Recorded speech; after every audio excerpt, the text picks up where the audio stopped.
Hello everyone, welcome to ICT classes. दोस्तों, जैसा कि पता है कि जेपीएससी का जो एग्ज़ाम है बार बार एक्सटेंड हो जा रहा है। देखो, कोरोना के कारण काफ़ी ज़्यादा चीज़ें जो है वो सही नहीं चल रही है, इसलिए चीज़ें आगे बढ़ जा रही है, एग्ज़ाम्स खास तौर पे। अब देखो, 2020 में आपका इसका एग्ज़ाम होने वाला था, फॉर्म आने वाला था, कहाँ आपका 2021 पहुँच गया और अब एग्ज़ाम के टाइम पे अब ये सब चीज़ें हो गई। लेकिन अब इसका करना क्या है, आगे हम लोग क्या करें? और अभी खाली हाथ पकड़े तो बैठ नहीं सकते, क्योंकि ये आने वाले टाइम में जॉब के लिए कितना ज़्यादा कंपटीशन होने वाला है वो मैं आपको बताता हूँ अभी क्या होने वाला है ना। चीज़ें कितनी बदतर हो गई हैं और आप क्या कर सकते हो अभी के टाइम पे, और आपको अभी क्या करना चाहिए। ये जो आपका लॉकडाउन का पीरियड चल रहा है और एग्ज़ाम से पहले आपको अब क्या कर लेना चाहिए, इसके बारे में डिस्कस करेंगे। तो दोस्तों, सबसे पहले अगर चैनल में नहीं हो तो यार चैनल को सब्सक्राइब करो, है ना। चैनल को सब्सक्राइब करो, अपना प्यार दो, बहुत कम टाइम लगेगा सब्सक्राइब करने में और आपको नॉलेजेबल वीडियो मिलती है इस चैनल में, तो सब्सक्राइब करो। ठीक है, चलो बात करते हैं आज। देखो, कोरोना चल रहा है, काफ़ी ज़्यादा चीज़ें बुरी है और मैं भी रिक्वेस्ट करूँगा कि आप लोग अगर बिना काम का बाहर ना जाए और ज़्यादा से ज़्यादा घर में रहे। ठीक, चलो छोड़ते हैं इनको और आगे समझते हैं क्या क्या चीज़ें हैं।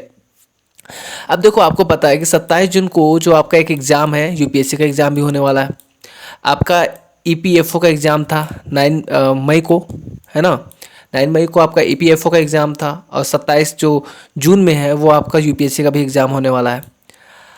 अब देखो, जेपीएससी का एक एग्ज़ाम ये आपका स्टेट पीसीएस हो जाएगा और ये आपका यूपीएससी का एग्ज़ाम बचा हुआ है।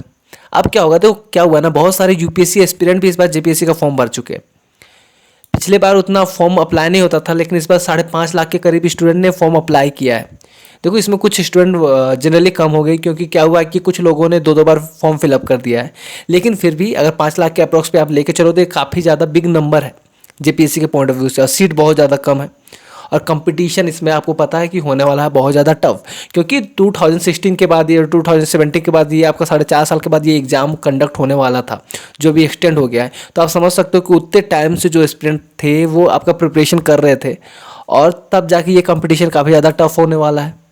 अब समझते हैं चीज़ों को। देखो क्या होगा ना, 27 जून को अगर यूपीएससी का एग्ज़ाम अगर वो पोस्टपोन्ड हो जाता है, बेसिकली क्या होगा कि अब इस एग्ज़ाम के बाद ही ज़्यादातर चांसेस लग रहे हैं कि जेपीएससी का एग्ज़ाम होगा, है ना। जेपीएससी का देखो क्या करने वाला है, जेपीएससी मैं बताता हूँ। जेपीएससी आपको एक तो लिस्ट निकालेगा सबसे पहले कि इनका ये एक लिस्ट है कैंडिडेट का, इनका इनका जो फॉर्म है वो फिलअप हो गया, वो लिस्ट निकालेगा।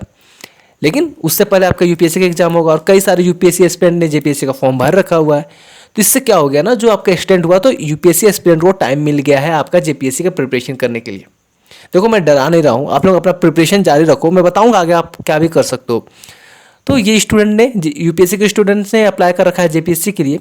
अब जैसे इनका एग्ज़ाम ये हो जाएगा उस डेट को, 27 जून को अगर हो जाएगा, तो क्या होगा ना कि यूपीएससी एस्पिरेंट का जो भी सिलेबस रहता है, हिस्ट्री हुआ, पॉलिटी हुआ, वो काफ़ी ज़्यादा स्ट्रॉन्ग रहता है। अगर उन्होंने अच्छे से तैयारी की है तो बेसिकली उनका जो सिलेबस रहेगा काफ़ी अच्छा स्ट्रॉन्ग से कवर किया रहेगा। मेन मुद्दा आ जाता है आपका झारखंड का जीके के बारे में, झारखंड का करंट अफेयर के बारे में। और मैं बता रहा हूँ दोस्त, झारखंड का जीके, झारखंड का करंट अफेयर उतना भी टफ टॉपिक नहीं है। वो 1 महीना में ईजिली कवर किया जा सकता है।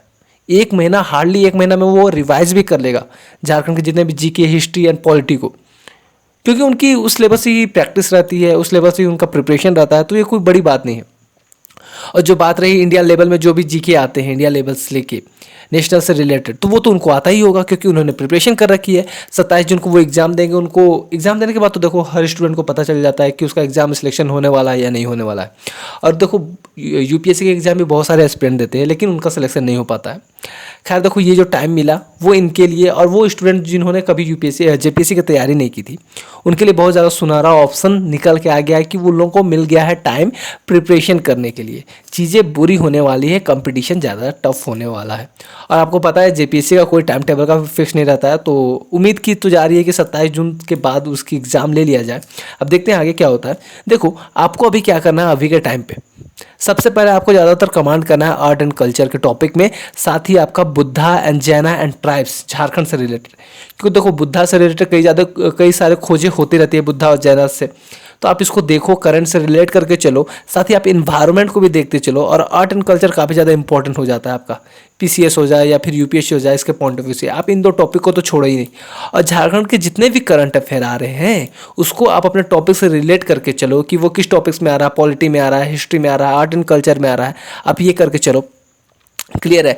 और आप ऑब्जेक्टिव क्वेश्चन डील करने की कोशिश करो। अब क्या करो ना, जितने भी आपके पास टाइम है, आपने प्रिपरेशन कर रखा था, जो आपका 2 मई के हिसाब से आपने प्रिपरेशन कर रखा होगा, तो आप क्या करो ना कि आपके पास अभी टाइम है तो आप ऑब्जेक्टिव क्वेश्चन करो और ऑब्जेक्टिव क्वेश्चन के अकॉर्डिंग आप टॉपिक डिस्कशन करो। मान लो आपने एक ऑब्जेक्टिव क्वेश्चन किया, आप उससे रिलेटेड पूरा टॉपिक के इर्द गिर्द घूम जाओ, पूरे अच्छे से कवर कर लो, है ना। आपको ये करना ही पड़ेगा। और उसके बाद आपको क्या हो जाएगा, उसके बाद उस टॉपिक की क्लैरिटी आ जाएगी। आप प्रैक्टिस करो। बेसिकली क्या हो रहा है, आप प्रैक्टिस कर रहे हो ना। और जिनकी प्रैक्टिस बहुत अच्छी हो गई है प्रीलिम्स को लेके, कोई दिक्कत नहीं है, कोई मसला नहीं है।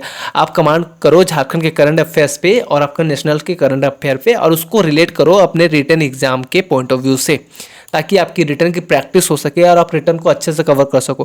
क्योंकि अगर आपका प्रीलिम्स निकल जाता है तो आपको रिटर्न भी तो अच्छा करना है ना, तो आपको उसकी भी प्रैक्टिस तो ऑब्वियसली करनी होगी। आप 1-2 महीना में आप कहोगे कि उसकी भी प्रैक्टिस हो जाए, तो ये तो पॉसिबल नहीं है ना। तो आपको उसकी प्रैक्टिस करनी होगी। आप क्या करो, आप न्यूज़ पढ़ो और ज़्यादा से ज़्यादा आर्टिकल देखो, तो बहुत सारे न्यूज़ फालतू रहते हैं और आपको उन्हीं टॉपिक्स को पढ़ना है जो आपके पेपर्स के पॉइंट ऑफ व्यू से ज़्यादा इंपॉर्टेंट रहे। और मैं कहूँगा कि आप अपने ऑप्शनल सब्जेक्ट पर ज़्यादा ध्यान दो और कोशिश करो कि ऑप्शनल सब्जेक्ट से कोई भी टॉपिक छूटे नहीं, क्योंकि ऑप्शनल का बहुत योगदान रहता है भाई।